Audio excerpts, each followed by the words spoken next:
Hello বন্ধুরা, এবার আরেকটি বিশাল জয় পেল বাংলাদেশ আওয়ামী লীগ। নেদারল্যান্ডসে অবস্থিত জাতিসংঘের আন্তর্জাতিক অপরাধ ট্রাইব্যুনাল এবার বাংলাদেশ আওয়ামী লীগের পক্ষে অবস্থান নিয়েছে।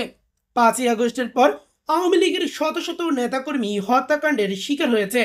শুধু আওয়ামী লীগের নেতাকর্মীরাই নয়, বাংলাদেশে অবস্থিত ধর্মীয় সংখ্যালঘু সম্প্রদায়ও আক্রমণের শিকার হচ্ছে। এই নিয়েই এবার অভিযোগ গ্রহণ করেছে নেদারল্যান্ডসে অবস্থিত জাতিসংঘের আন্তর্জাতিক আদালত।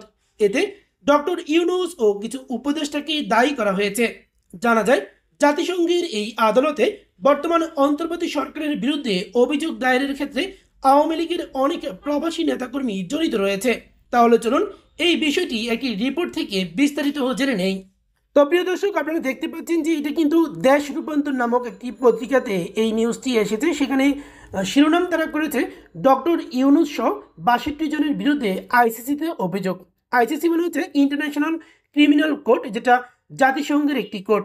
তাহলে চলুন আমরা একবার বিস্তারিত বিষয়টি জেনে নেই।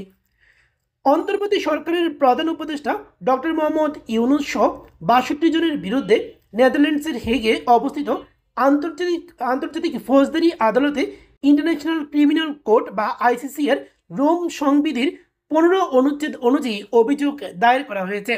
তাহলে চলুন দেখিনি কি কি অভিযোগ দায়ের করা হয়েছে। শুক্রবার আন্তর্জাতিক আদালতে এই অভিযোগটি করেন সিলেট সিটি কর্পোরেশনের সাবেক মেয়র আনোয়ারুজ্জামান চৌধুরী, ব্যারিস্টার ও সলিসিটর নিজুম মজুমদার, ব্যারিস্টার মনিরুল ইসলাম মঞ্জু ও গভ ওয়াইজ লিমিটেডের চেয়ারম্যান এস শাকির উদ্দিন। গত 5 থেকে 8ই আগস্ট পর্যন্ত বাংলাদেশি ছাত্র আন্দোলনের নামে আওয়ামী লীগ ও এর অঙ্গ সংগঠনের নেতাকর্মী, হিন্দু বৌদ্ধ খ্রিস্টান ধর্মাবলম্বী ও পুলিশের উপর গণহত্যা ও মানবতা বিরোধী অপরাধ সংঘটিত হয়েছে বলে অভিযোগে আনা হয়। ডক্টর ইউনূস ছাড়াও 62 অভিযুক্তের মধ্যে রয়েছেন আইন উপদেষ্টা আসিফ নজরুল, স্বরাষ্ট্র উপদেষ্টা লেফটেন্যান্ট জেনারেল অবসরপ্রাপ্ত জাহাঙ্গীর আলম চৌধুরী, পাট ও বস্ত্র উপদেষ্টা ব্রিগেডিয়ার এম শাকত হোসেন, পরিবেশ উপদেষ্টা সৈয়দা রিজওয়ানা হাসান, তথ্য উপদেষ্টা নাহিদ ইসলাম ও ক্রীড়া উপদেষ্টা আসিফ মাহমুদ সজীব ভুইয়া। এছাড়া বৈষম্যবিরোধী ছাত্র আন্দোলনের সমন্বয়ক হাসনাত আবদুল্লাহ, সার্জিস আলম, আব্দুল হান্নান, হাসিব আল ইসলাম ও আবু বকর মজুমদারকে অভিযুক্ত করা হয়েছে। রোম সংবিধির 15 নম্বর অনুচ্ছেদ অনুযায়ী আগ্রাসনমূলক অপরাধের তথ্যের ভিত্তিতে এখতিয়ার প্রয়োগ করতে পারে এই আদালত। এক্ষেত্রে প্রসিকিউটর অভিযুক্তদের বিরুদ্ধে তদন্ত শুরু করতে পারেন। এই অভিযোগে প্রায় 800 পৃষ্ঠার তথ্য ও নথিপত্র প্রমাণস্বরূপ যুক্ত করা হয়েছে।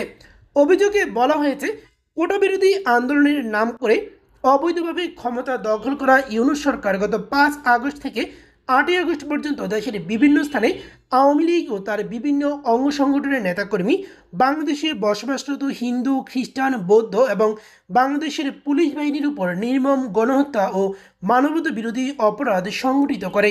এই সময় হাজার হাজার মানুষকে হত্যা, ধর্ষণ, দেশ থেকে বাধ্য এবং লাখ লাখ ঘরবাড়ি সম্পদ বিনষ্ট করা হয়েছে বলেও অভিযোগ করা হয়। অভিযোগের বিষয়ে আনোয়ারুজ্জামান চৌধুরী গণমাধ্যমকে বলেন, আমার মনে হয় আমি প্রথম শুরু করলাম। প্রায় 15,000 ভিকটিম রয়েছেন যারা আন্তর্জাতিক মানবাধিকার ট্রাইব্যুনালে অভিযোগ করবেন। গত 5ই আগস্ট ছাত্র জনতার গণ অভ্যুত্থানে সরকার পতনের পর থেকেই পলাতক সিলেটের তৎকালীন মেয়র আনোয়ারুজ্জামান চৌধুরী। পরে জানা যায় তিনি লন্ডনে পালিয়ে গেছেন।